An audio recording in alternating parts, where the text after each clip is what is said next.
ठीक है आपकी बात। ये क्वेश्चन बार बार उठता है और मैं आज इसका आंसर देने की आपको ट्राई करता हूँ।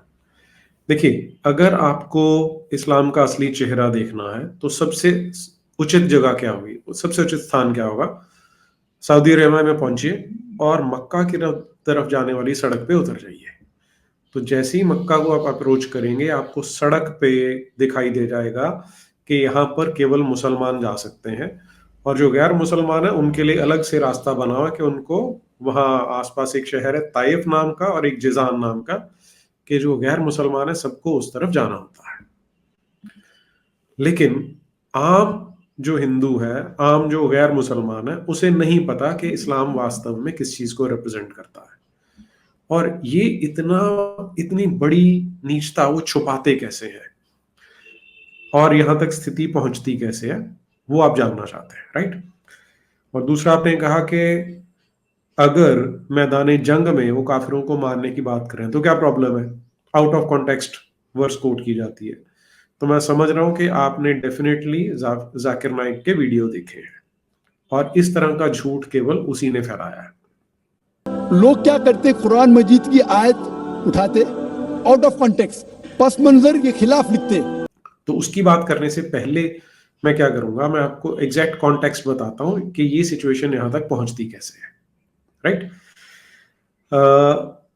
मैं आपको 3 रेफरेंसेस दूंगा ताकि कोई आपको कंफ्यूजन ना रहे। पहला रेफरेंस मैं दे रहा हूं, एक हमारे देश में ही इस्लाम का तथाकथित स्कॉलर रहा जिसका नाम था सैफुर रहमान मुबारकपुरी। इसने खूब सारा लिटरेचर लिखा है इसने इस्लाम के ऊपर, और इसकी एक किताब है जिसमें इसने मोहम्मद बिन अब्दुल्लाह की बायोग्राफी लिखी है।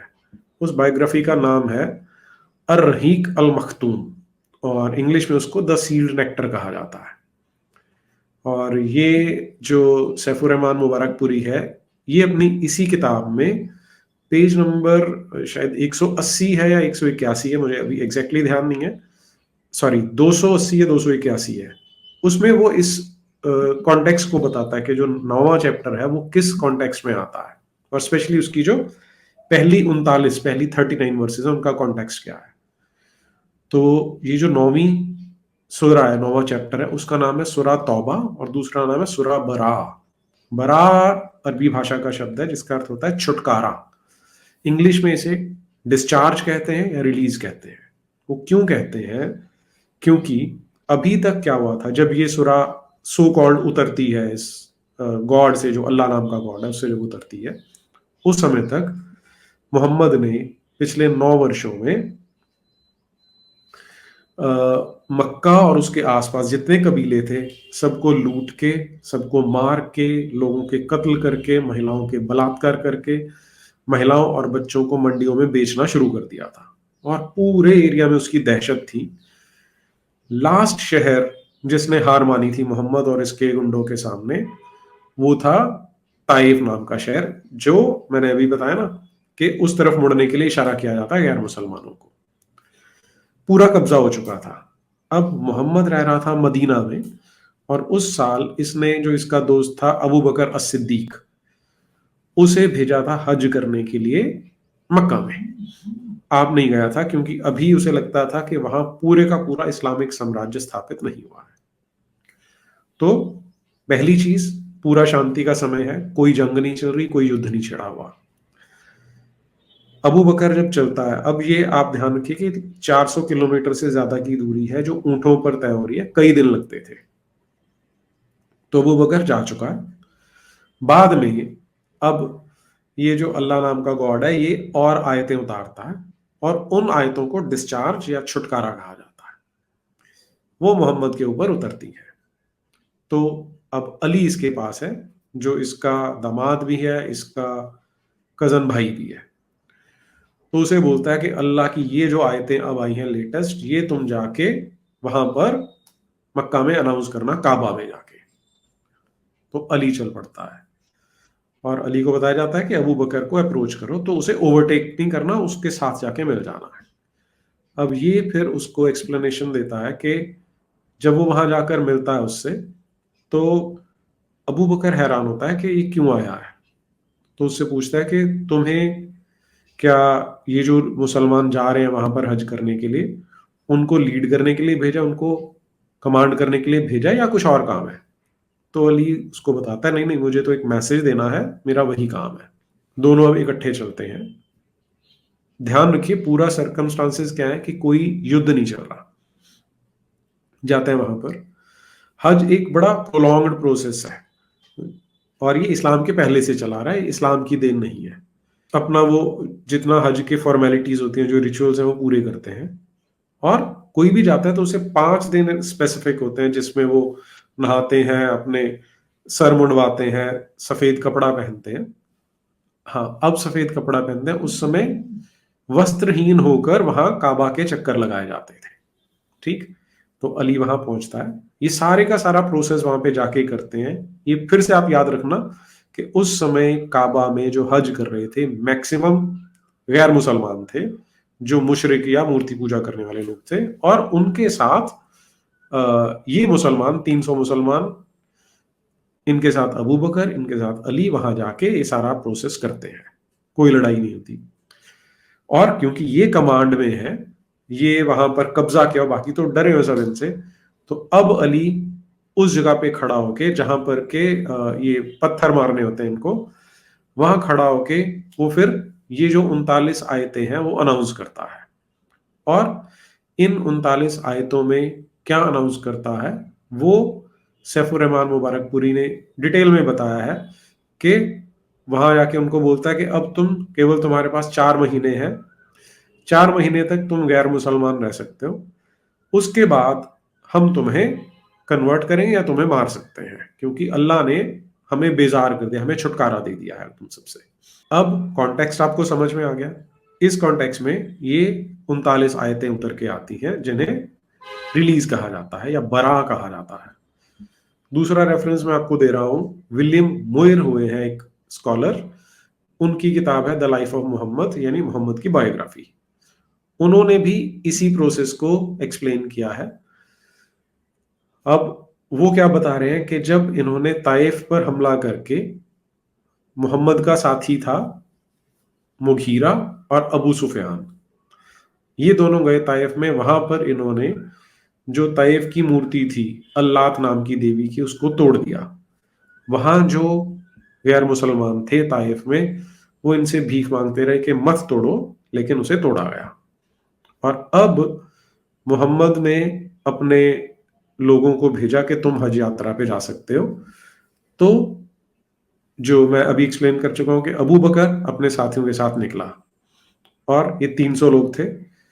जब ये चल चुके थे तब वो जो है जिब्रील नाम का जो फरिश्ता है, सो जो सिर्फ दिखाई भी मोहम्मद को देगा, सुनाई भी मोहम्मद को देगा, वो मोहम्मद को आकर ये आयतें सुनाता है। मोहम्मद अली को भेजता है कि तू जा और ये जो डिस्चार्ज है ये वहां जाके घोषणा कर दे। अली वहां पे पहुंचता है, फिर वो वही वाली अनाउंसमेंट करता है जो सैफुर रहमान मुबारकपुरी ने बताई है। तीसरा रेफरेंस मैं लेता हूं, एक और इन्हीं का स्कॉलर हुआ है मोहम्मद हुसैन हैकल। वो इसके बारे में क्या एक्सप्लेन करता है, सूरा 9 पहली 39 आयतों के बारे में, कि वहां पर जब अली पहुंचता है तो सारी जो हज है अपनी यात्रा पूरी करने के बाद वो 4 अनाउंसमेंट करता है, ताकि सारे कान खोल के सुन लो कि कोई भी जो गैर मुसलमान है वो जन्नत में नहीं जा सकता। ये था पॉइंट नंबर 1। दूसरा जो उसका पॉइंट था कि आज के बाद कोई भी मूर्ति पूजा करने वाला यहां पर हज यात्रा करने के लिए नहीं आ सकेगा। तीसरा अनाउंसमेंट था कि जो आज तक की परंपरा है कि वस्त्रहीन होकर ही वहां पर परिक्रमा की जाती है, आज के बाद वो कोई नहीं करेगा। और जो चौथा था वो सबसे इंपॉर्टेंट है यहां पर, कि जिन्होंने भी मोहम्मद के साथ कोई समझौता कर रखा है, अल्लाह ने मोहम्मद को उन सबसे छुड़वा दिया है।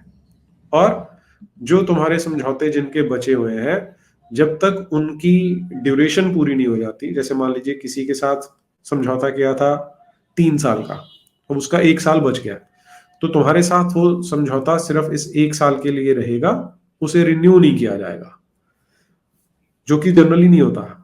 किसी के साथ कोई समझौता नहीं होगा, ये 4 महीने हैं, तुम लोग मुसलमान बन जाओ नहीं तो तुम्हें बख्शा नहीं जाएगा। तो इस कॉन्टेक्स्ट में वो आयतें आती हैं। है ना, आप माशाल्लाह सही सलामत है, अल्हम्दुलिल्लाह।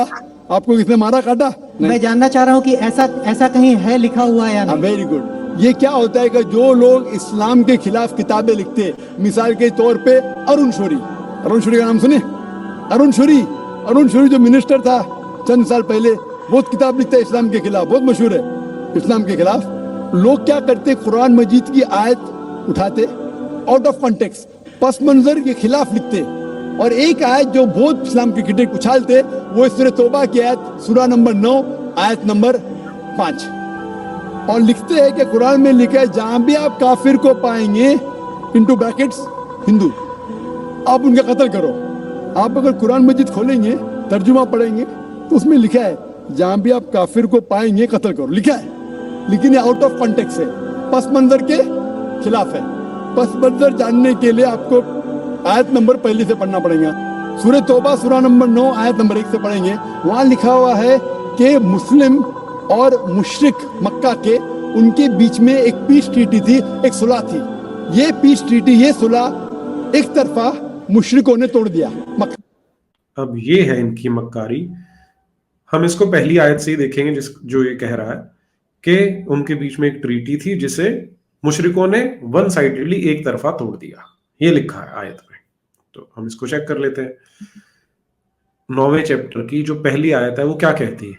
ए मुसलमानों, अब अल्लाह और उसके रसूल की तरफ से मुशरिकों से, जिनसे तुमने अहद समझौता कर रखा था, बेजारी और जंग की तैयारी है। इसमें कहीं पर भी ये रेफरेंस नहीं आ रहा कि क्योंकि उन्होंने तोड़ा है तुम्हारा जो एग्रीमेंट था इसलिए ये बेजारी है। अल्लाह ने बेजारी कर दिया, उसने डिक्लेयर कर दिया कि ये बेजारी है। तो इतना ब्लैटेंट झूठ बोलता है जाकिर नाइक। अब जाकिर नाइक के केस में होता क्या है, एक तो उसने जो मेथड ऑफ डिलीवरी चुना के पेज नंबर ये, फलाना नंबर ये, आयत नंबर ये, श्लोक नंबर ये, तो वो एक नई चीज थी, लोगों को वो एकदम से इंप्रेस करती है। तो लोग सोचते हैं यार इसने इतना कुछ पढ़ा है तो ये सच बोल रहा होगा, झूठ तो बोल नहीं सकता।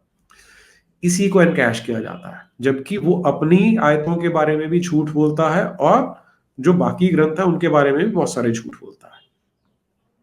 तो ये आपको एक स्पष्ट हो गया जो उसने कहा कि पहली आयत में ये लिखा है कि एक तरफा मुशरिकों ने जो एग्रीमेंट था, समझौता था, उसे तोड़ दिया। कुरान में कहीं नहीं लिखा, और बिल्कुल क्लियर है कि बेजारी तो तभी होती है ना, छुटकारा कब मिला कि अब हमें छूट मिल चुकी है, राइट। आगे चलिए, दूसरी आयत देखते हैं। तो मुशरिको, तुम जमीन में 4 महीने चल फिर लो और जान रखो कि तुम अल्लाह को आजिज ना कर सकोगे, और यह भी कि अल्लाह काफिरों को रुसवा करने वाला है। ये अल्लाह ने जंग डिक्लेयर कर रखी है। ये जो बार बार बोलता है ना कि मैदान जंग है, जंग आ जाती है, तो वो जंग कहां से आई? अपने आप इन्होंने डिक्लेयर कर दी और फिर बोल दिया कि तुम काफिर हो, तुम हमारे दुश्मन हो, हम तुमको मारेंगे। सारा कुछ वन साइडेड है।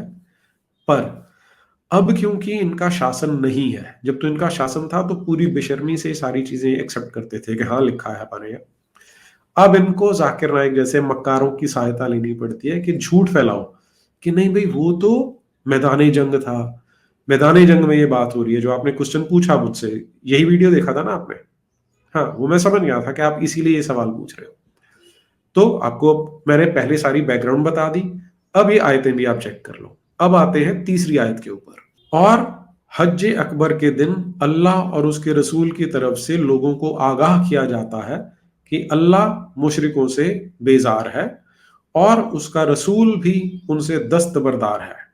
बस अगर तुम तौबा कर लो तो तुम्हारे हक में बेहतर है, और ना मानो और अल्लाह से मुकाबला करो तो जान रखो कि तुम अल्लाह को हरा नहीं सकोगे।